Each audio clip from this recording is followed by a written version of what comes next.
des bienfaits des fleurs aux populations d'ici et d'ailleurs et faire connaître leur réseau est l'objectif poursuivi par l'association des fleuristes et paysagistes de Lemay et du Plateau. C'est à travers une caravane qui a été organisée à cet effet dans la ville capitale ce samedi 8 mai 2021. L'objectif surtout c'est de montrer qu'au niveau de la nomenclature de l'UMOA,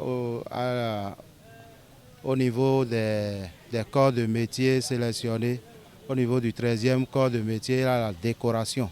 Et dans la décoration, il y a les fleuristes, les paysagistes, les aménagistes qui souvent sont mis à l'écart.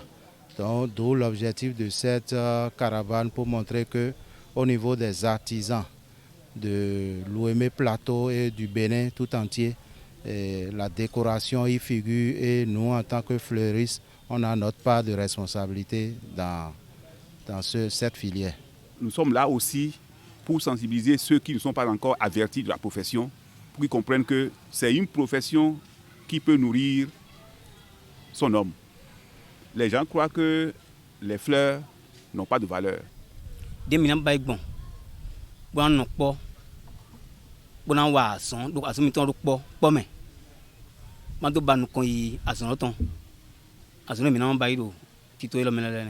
fleurs ne sont pas seulement pour embellir les maisons, elles jouent également un rôle très important dans le bien-être des hommes. Le bien-être chez soi, c'est tellement capital, c'est tellement primordial. Et sans les plantes, sans les fleurs, je pense que l'homme est tellement triste chez lui.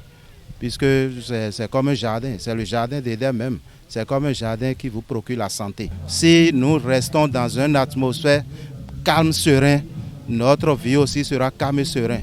Mais si nous restons dans une atmosphère de désordre, notre tête, jusqu'à tout ce que nous faisons, sera du désordre. Fleur baindi, bononna et basi au beto. Do fleur nous d'achodewe eni. Bon, nendo medikwe gbakwe, bon, et ma do atin fleur demain. Et ma gamme joron dagbe. Na fleur tin bon de joronton, bon joron et des fleurs de ton là. Ne bio beto mais on na au beto. Bon de azonzon beto mais.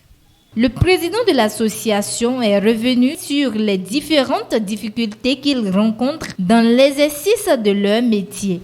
Bon, les difficultés sont multiples. C'est comme je le dis, c'est la non prise en compte de ce secteur, l'organisation correctement jusqu'à la formation.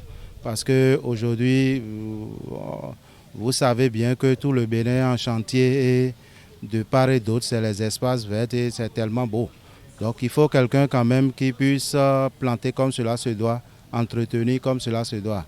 Donc nous pensons qu'au lieu d'aller apporter de l'expertise de l'extérieur, avec le peu que nous connaissons en s'unissant, on va grandir et avec l'aide de l'appui de l'État par rapport aux formations qu'il pense nous donner aussi, on peut aller plus loin. Des moments de témoignage pour les participants. Quand moi j'étais à l'université, j'ai choisi l'horticulture. Et mes amis ont dit, mais les Africains ne connaissent pas l'horticulture. Or, le pays où je suis, une fleur de rose coûtait 300 francs. Mais mes amis me disaient, mais au Bénin, les gens vont acheter la fleur à 300 francs, ils vont préférer acheter la cassa ou bien du gari au lieu d'aller acheter des fleurs. Je leur dis que je préfère être la cobaye sur laquelle on va faire l'expérience et je crois que ça arrivera. Il y a longtemps qu'on est ici, dans ce Bénin, qu'on travaille sur les fleurs, depuis l'administration. Alors, plantons des fleurs pour le bien-être de tout un chacun.